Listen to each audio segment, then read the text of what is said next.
За миний хувьд энэ хуулийн төслийг дэмжиж байгаа юм.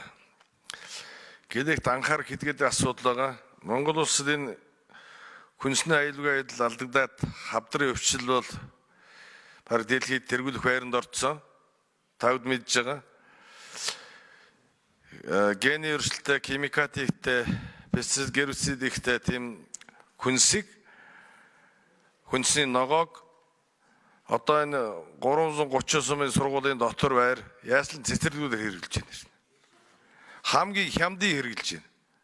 Эх орны хөрсөн дургас одоо тийм хүнсний ногоог авч хэрэглэхгүй байна. Эсийн тоос, төмс байцаа, луван, над захан, цонго хамгийн чанаргүй хямд имийг энэ сургуулиудаар хэрэгжилж байгаа. Сумуудаар яваад дотор байрын энэ гал тоогоор ороод үзээрэй.